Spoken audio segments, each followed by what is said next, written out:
Mes chers compatriotes, à l'aube du 58e anniversaire de l'accession de notre pays à la souveraineté internationale, je viens saluer l'ardeur de millions de Congolaises et Congolais et de ceux ayant choisi la terre de nos ancêtres comme leur seconde patrie, à garder allumée la flamme du combat pour l'émancipation et la dignité humaine menée par nos pères de l'indépendance.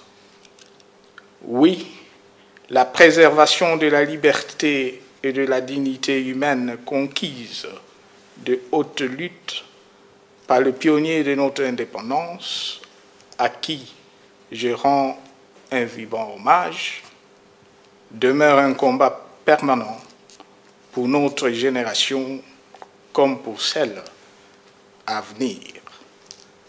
Tant il reste vrai que les pesanteurs de tous ordres, exercés chaque jour sur le droit de notre peuple à l'autodétermination, nous invitent à la vigilance et à la détermination dans la meilleure réponse à y apporter. Tout semble être mis en œuvre, en effet, pour promouvoir le révisionnisme et maintenir notre pays dans l'asservissement au mépris de l'évidence qu'implique notre indépendance.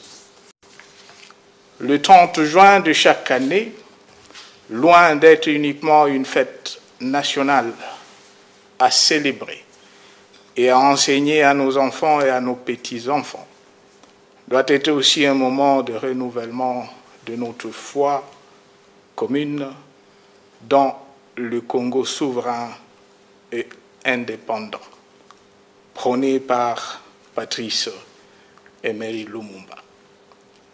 Un moment d'engagement commun à protéger et à valoriser l'héritage nous légué par nos héros et martyrs pour le grand bonheur auquel aspire légitimement notre peuple.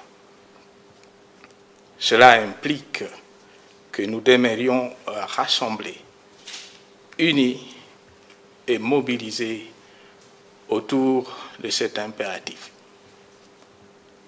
Mes chers compatriotes, je me réjouis du fait que la célébration de la fête nationale intervienne cette année en plein processus électoral et particulièrement au lendemain de la convocation des électeurs au 3e scrutin libre, démocratique et pluraliste, prévu par la Commission électorale nationale indépendante au mois de décembre de cette année. Ce processus, vous vous en êtes approprié à différentes étapes de son parcours. Depuis votre enrôlement massif en 2016 et en 2017, jusqu'au parachèvement des listes électorales. Je vous exhorte à vous y accrocher et à démontrer, s'il en était encore besoin, que c'est bien vous, le souverain, et c'est à vous de décider du sort de l'avenir jusqu'au parachèvement des listes électorales. Je vous exhorte à vous y accrocher et à démontrer, s'il en était encore besoin, que c'est bien vous, le souverain, et c'est à vous de décider du sort de l'avenir de notre cher et beau pays. Personne d'autre et nulle part ailleurs.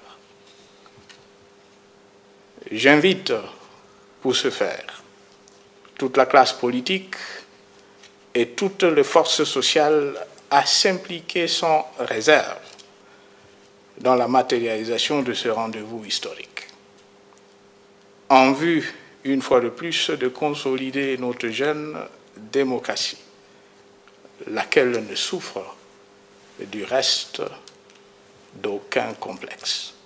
À vous tous qui défendez notre pays et spécialement à nos forces armées, de police et de sécurité, qui nuit et jour consentent des sacrifices incommensurables en vue d'assurer la paix, la tranquillité publique et la défense de l'intégrité du territoire national, je rends un vibrant hommage.